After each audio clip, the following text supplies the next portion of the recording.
प्यारे बच्चों, हम चैप्टर सेकंड की स्टडी कर रहे हैं। क्या हमारे चारों ओर उपस्थित द्रव्य शुद्ध है। इसमें हम ठोसों का द्रवों से, द्रवों का ठोसों से, द्रव का द्रव से और इसी प्रकार से इनके जो मिश्रण होता है इनका अध्ययन कर रहे हैं। हम मिश्रण को किस प्रकार से अलग करते हैं। ठीक है, तो इस क्रम में आज हम करते हैं स्टडी क्रोमेटोग्राफी वर्णलेखन द्वारा पृथक्करण की। वर्णलेखन द्वारा पृथक्करण, वर्णलेखन द्वारा पृथक्करण कैसे होता है। वर्णलेखन क्या है। क्रोमेटोग्राफी तकनीक द्वारा उन दो या दो से अधिक घुले ठोसों का पृथक्करण किया जाता है जो कि विलयन में बहुत कम मात्रा में उपस्थित होते हैं। यानी कि जो कम मात्रा में उपस्थित होते हैं ना, उनका पृथक्करण इस विधि से किया जाता है। क्रोमेटोग्राफी ग्रीक शब्द क्रोमा से बना है, जिसका अर्थ है रंग।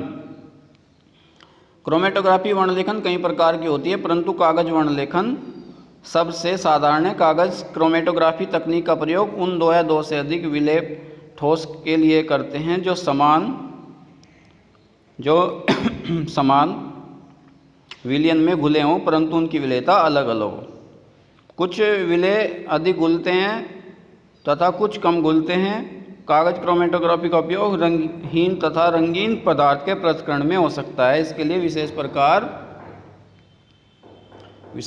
के कागज का प्रयोग किया जाता है, जिसे क्रोमेटोग्राफी पेपर कहते हैं। काली स्याही दो या दो से अधिक रंगीन पदार्थों का मिश्रण होती है, जिसका पृथक्करण क्रोमेटोग्राफी पेपर द्वारा करते हैं, यानी काली स्याही का।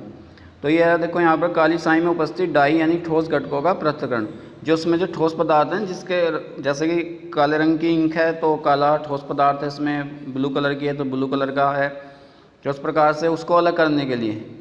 तो ये देखो यहाँ पर कैसे करते हैं इसका पृथक्करण कैसे करते हैं। तो देखो यहाँ पर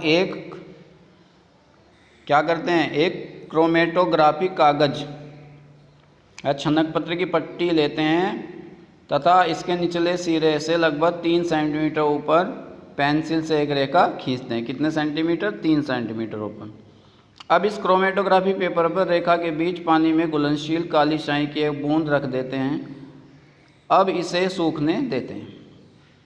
नंबर 3, अब इस पट्टी को उस गैस जार में लटका देते हैं जिसमें 50% एथेनॉल तथा जल का मिश्रण है। यह ध्यान रखना चाहिए कि पेपर का निचला सिरा एथेनॉल जल के मिश्रण में डूबे, परंतु स्याही का बिंदु जो है उससे ऊपर रहे, वह नहीं डूबना चाहिए, जैसे कि इसमें दिखाया गया चित्र में। देखो लाइन खींच ली में, स्याही का धब्बा है। पहले इसमें देखेंगे डायग्राम में आप, ये रहा इसमें ये। फिर इसमें देखो, इसमें कांच की छड़ है, इसमें ये कागज देखो लटका दिए, पेंसिल द्वारा खींची गई लाइन तो ये है ही, ये रही लाइन। इसमें बिंदु लगा हुआ है तो ये बिंदु नहीं डूबना चाहिए इतना। ठीक है, इसके बाद में अब क्या होगा कि नंबर 4 देखें, एथेनॉल जल का मिश्रण पेपर में ऊपर की ओर चढ़ने लगता है तथा इसके साथ स्याही में उपस्थित डाई भी ऊपर चढ़ने लगती है। जो डाई एथेनॉल जल मिश्रण में अधिक विलेय है वो सबसे पहले तेजी से ऊपर चढ़ती है और रंगीन धब्बा कागज की पट्टी के सबसे ऊपरी भाग पर बनता है। जो डाई कम विलेय है वह थोड़ा सा धीरे ऊपर चढ़ती है तथा जो डाई सबसे कम विलेय है वह सबसे कम ऊपर चढ़ती है। तो यह है विलेय के हिसाब से ही कागज पर ऊपर नीचे चढ़ते हैं। नंबर 5 देखेंगे, जब एथेनॉल जल का मिश्रण कागज की पट्टी के ऊपर पहुंच जाता है तो इसे जार से निकालकर सुखा लेते हैं। इस प्रकार प्राप्त धब्बे वाली कागज की पट्टी को क्रोमेटोग्राम कहते हैं। नंबर 6,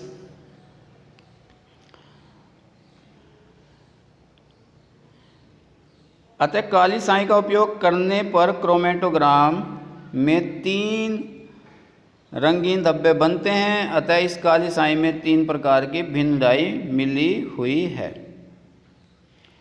अतः रासायनिक विश्लेषण के लिए क्रोमेटोग्राफी तकनीक बहुत महत्वपूर्ण है।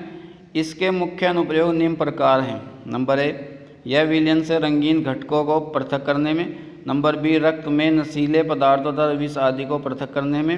और नंबर सी है, प्राकृतिक रंगों से रंजकों को पृथक करने में उपयोगी है। तो ये इसके क्या हो गए, ये इसके मेनली उपयोग है।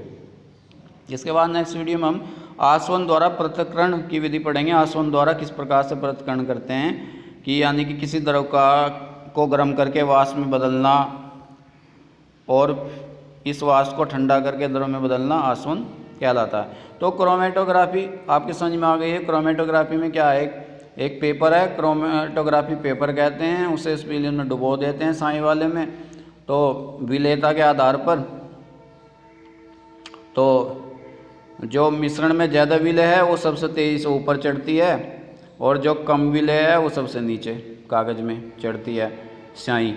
तो अलग अलग हो जाती है, फिर से निकाल के सुखा लेते हैं तो स्याही अलग अलग हमें प्राप्त हो जाती है। तो ये विधि थी क्रोमेटोग्राफी की। ये जब यूज होती है जब मात्रा जिसको हमें अलग अलग करना है मिश्रण को, उसकी मात्रा बहुत कम हो, जब यूज करते हैं इसका, इस विधि का, तभी यूज होता है।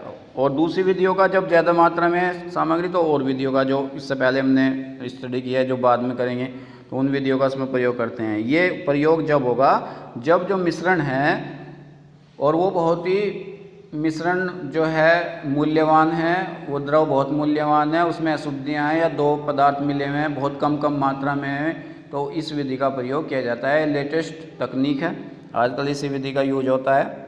ठीक है, तो ये आप करेंगे। ओके, धन्यवाद।